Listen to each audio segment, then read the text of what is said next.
couple of years later, I made the final of Wimbledon, so you would have enjoyed seeing that, right, Piers? Well, funny enough, you weren't the only person to come back at me with a comment like that on Twitter around that period. Rihanna, I told her to grow her hair after she revealed some short bob when she appeared on stage in London, and she replied, grow a dick. So there was a running theme to global figures basically calling me a dick in various ways. I mean, you can't blame her for calling you one. Sometimes you are a bit of a dick, I guess. Well, I've got to say, coming from you, pot kettle. Now, look, I've been called a lot worse than that. Well, let's move to the second phase of the beef.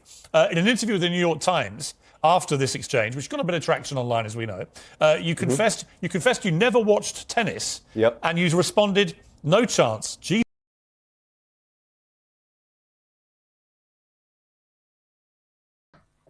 Unstable with or maybe it's getting easier now, but like you know yourself better, maybe, right? Is that You're like, this is why we're here, right? You're going to reassure me that it gets better.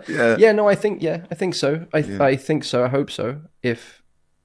No, definitely. But it's kind of, it's that weird thing of the more you know, the less you know, kind of thing. Right. Like I feel like I thought I knew a lot more when I was younger, and now I realize how little I know. Yeah. How little I knew, and as my consciousness expands and cracks open and my heart breaks more and opens up more, I just realized that it's not our job to know, actually. Yeah. And I think there is some weird security in the insecurity. It's you just kind of, I kind of have had to figure out how to.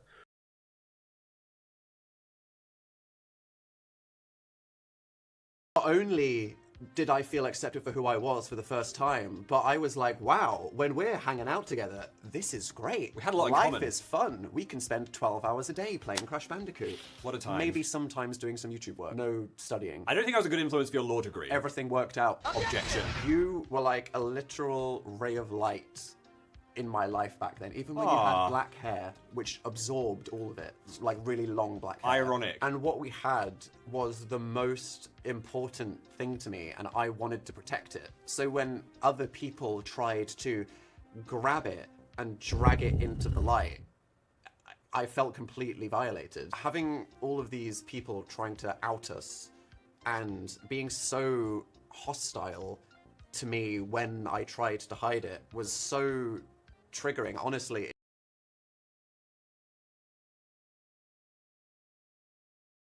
Race baiting when we're just reporting the news. Like, this is what is happening in the country. This is what you should know about. No, Anna, you're not just reporting the news, you're curating the news. And there's certain stories that you do not present because you have a perspective that you're trying to push. And one of those pushes is, in fact, Black victimization. This is why you didn't look into what you just talked about, because you saw the headline, assumed it was right because it fit in with your worldview, and you put it out there into the world. So no, Anna, you're not just reporting the news. You don't really have any journalists on staff. You're reading other people's news, and then you're selecting which stories you are and aren't going to present based on your biased worldview.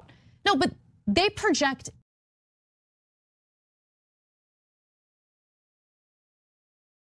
I'm always quite surprised by statistics when somebody like read out my bio or what I've done, because I feel like I'm still kind of living in the moment, and I have a hard time to reflect on what I've done. And it's always been like kind of mentality of, okay, what's the next thing? What's the next goal? And so I have a hard time to just like look back and I guess appreciate now still everything that has happened, and especially the journey where I came from. Well, that's the nature of ambition, that you're always looking forward. I'm similar in my own outlook, which is, okay, I don't want to look at what I've done, I want to look at what I'm going to do next. But one of the questions I always ask you guys, you elite athletes, is what makes a Victoria Azarenka? What was the journey that you went on from being a young girl in Belarus and coming from a background that doesn't look like it's huge privilege, because tennis is often a sport, especially in this country, in England,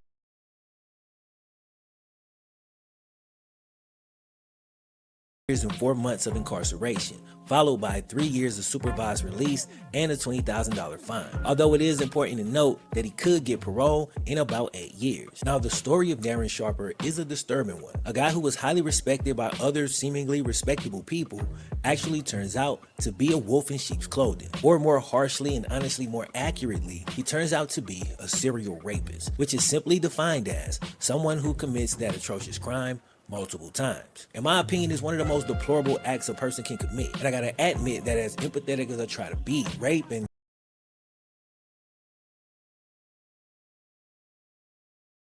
addiction, when the body says no, the cost of hidden stress and scattered minds, the origins and healing of attention deficit disorder.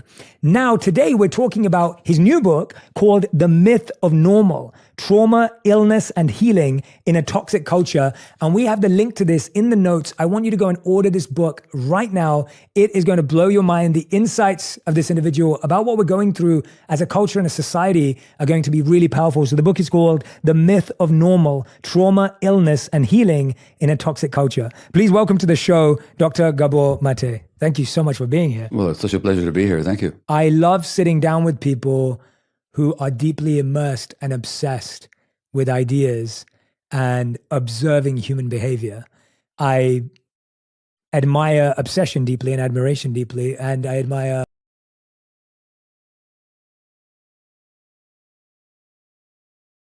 And again, I apologize for my part, and I would love to have a grown conversation with you. And we're getting older now. We halfway to the grave, and I would love to clear up as many issues with people as I could on my part.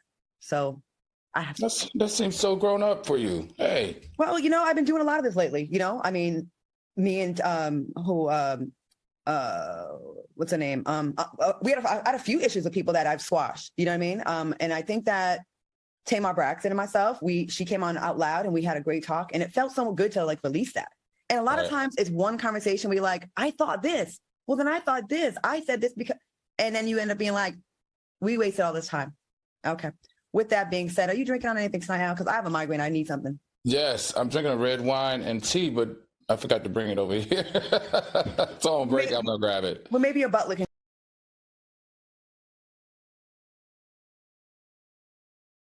My whole identity as I knew it was being a tennis player. I would value what my value was as a person on whether I won or lost. What was the feeling like when you won your first Grand Slam? When I was growing up, I had dreams of playing Serena in my first Grand Slam final. It felt like a dream came true. I was just reading comments of people saying that I didn't deserve to win.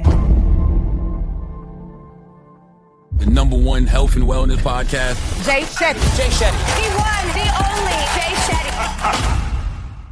Naomi, it's wonderful to have you here. Thank you. It's nice to be here. I really meant it. I've been wanting to talk to you for so long. I thought your open sharing and vulnerable sharing of your mental health journey was so brave and courageous. What does it feel like looking back on that 3 years now? Honestly, I'm a little bit embarrassed on how I went about it, but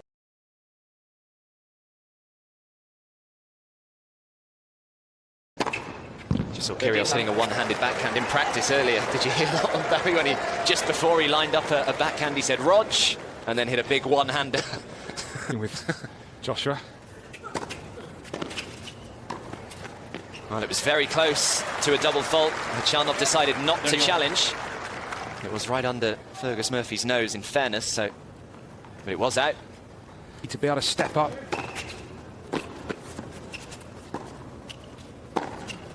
Oh, nice is that, though? He's not letting us know. And that isn't always the case, is it, with Kyrgios? Again, in Washington, he was sort of saying, serving so badly. Yeah, he said he hit the worst serve he'd ever hit in his life, didn't he, at one stage? Oh, wow. Okay. I think he might be showing you that. Maybe it is taking its toll.